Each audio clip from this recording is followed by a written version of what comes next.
శకుంతల గారు, మీ canteen contract ఇవ్వడంలో నాకు ఎలాంటి అభ్యంతరం లేదు. కానీ మీకు ముందే చెప్పినట్టు ఏ బిజినెస్లో అయినా పోటీ ఉంటేనే గెలిచినట్టు భావించాలి. సరే, మీరు చెప్పింది నాకు అర్థమైంది.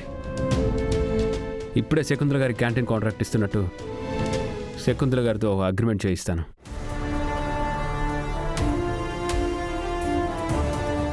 బ్యాట్మ్యాన్!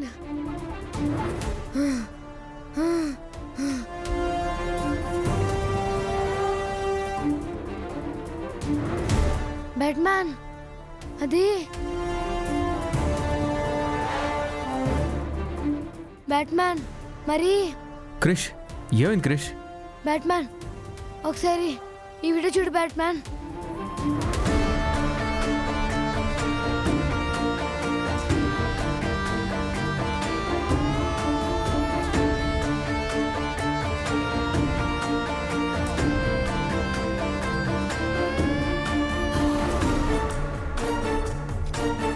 ఎంత అన్యాయం చేశారు!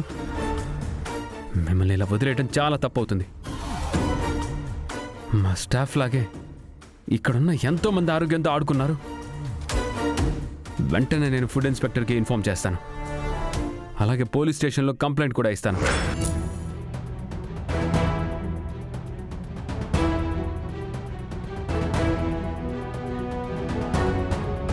హలో ఎస్ఐ గారు. హలో, చెప్పండి సార్. మీరు అర్జెంట్గా ఆఫీస్ దగ్గరికి రండి. అలాగే సార్, వస్తున్నాను.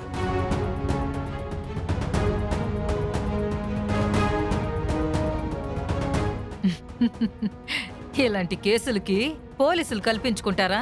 ఖచ్చితంగా, సాక్ష్యాలతో సహా మీరు పెట్టే ఫుడ్ క్వాలిటీ గురించి మొత్తం కంప్లైంట్ వెళ్తుంది. దాంతో పోలీసులు మిమ్మల్ని అరెస్ట్ చేస్తారు.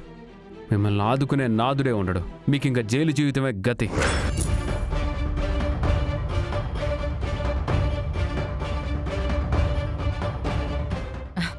అది కాదు సారు, మీరు చాలా తప్పుగా అర్థం చేసుకున్నారు. నాకేం తెలీదు. తెలీదా?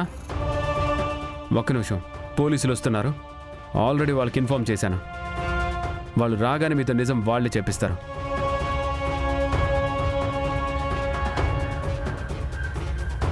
ఇంతమంది కడుపులు కొట్టి నువ్వు సంపాదించేది నీకు అసలు ఏమైనా అరుగుతుందా?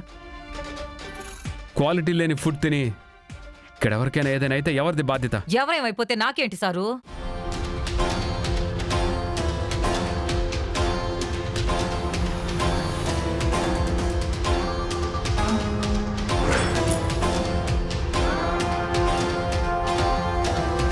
రండేసే గారు. నమస్తే సార్. ఏంటి విహారి గారు రమ్మని ఫోన్ చేశారు? ఈమె మా క్యాంటీన్ విషయంలో ఎప్పటి నుంచో మమ్మల్ని మోసం చేస్తుంది.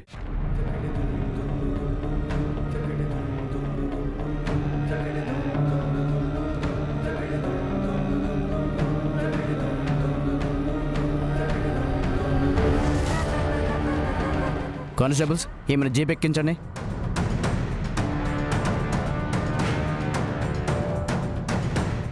నన్నే అరెస్ట్ చేయిస్తావు కదా విహారీ? ఇంతటితో నీ పని అయిపోలేదు. నేను బయటకు వస్తాను.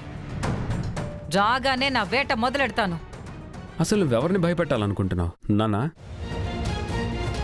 నన్ను భయపెట్టాలనుకుంటే నీ అర్హత ఏ మాత్రం సరిపోదు. ఈ శకుంతలనే అరెస్ట్ చేయించావు కదా, చెప్తా నీ పని. కానిస్టేబుల్స్, ఆమెను తీసుకురండి.